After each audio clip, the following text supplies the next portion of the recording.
Hello everyone, welcome back to the show. So, Israeli politics changes from day to day.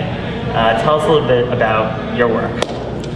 At the Washington Institute for Near East Policy is a think tank or a research institute based in Washington. You might have heard of the Brookings Institution or Council of Foreign Relations that do focus on research all over the world. We do one just focused on the Middle East. But within the Middle East, there's so many different conflicts going on that we've got a lot of work on our hands. My focal point is Israel, but we have people that do Saudi Arabia, Iran, Iraq, Turkey, the war on terror, and all sorts of other countries. So Israel is surrounded by friends and enemies. Tell us a little bit about the region right now. You know, after coming out of Gaza, there's been a lot of papers that have gone like what Israel did, what it didn't do. Tell us a little bit about the situation in Gaza. Look, the situation in Gaza is that Hamas is very much has a firm grip there. Even though if you look at the popularity pollings, they're losing public support, but they maintain a grip.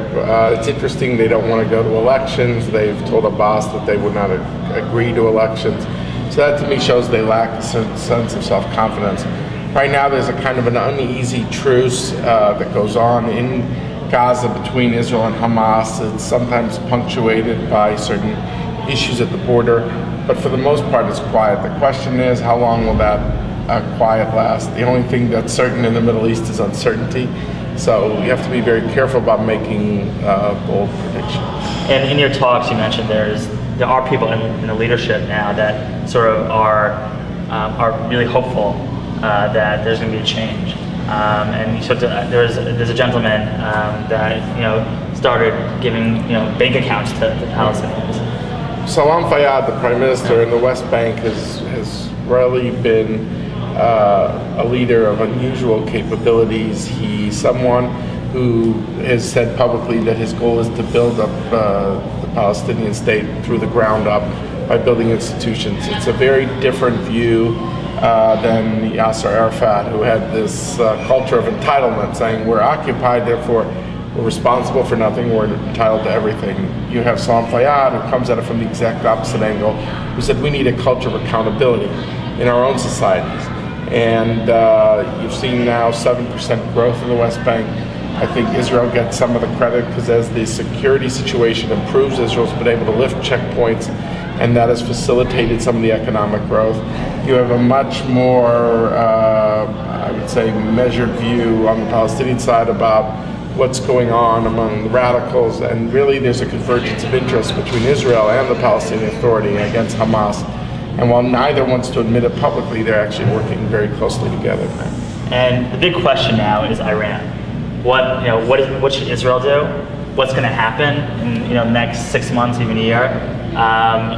What are your perspectives on Iran? And what if Israel were to go after the nuclear reactors in Iran? Look, I think the next step right now is the U.S. is trying to win Chinese and Russian approval for enhanced sanctions at the UN Security Council. Clearly, broader sanctions will be effective the more countries sign on. But of course, the trade-off is the more countries, the more there's bargaining behind the scenes, and you don't know yet if the Chinese will ensure that these sanctions have real teeth, and that's what you need, sanctions with teeth. Or Hillary Clinton put it, sanctions that bite. So we'll see, if the U.S. efforts are successful. No one more than Israel would like to see this issue solved peacefully.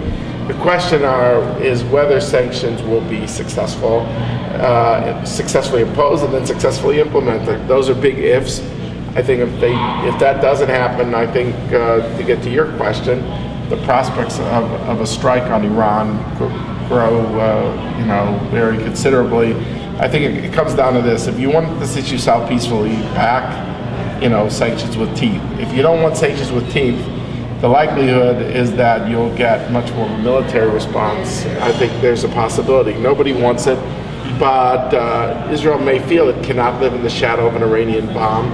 And I think there are prospects in 2010, 2011 that if effective sanctions are not successfully imposed, that I think the prospects of an Israeli strike dramatically go up. And does Israel have a chance to Oh, this is a subject that, we don't know for sure. I think from what we're hearing, the Israelis think that they could answer at least one of the two questions that people pose to them, which is technically, are you capable of hitting such a target as the Natanz nuclear enrichment center, where the nuclear fuel for the bomb is made?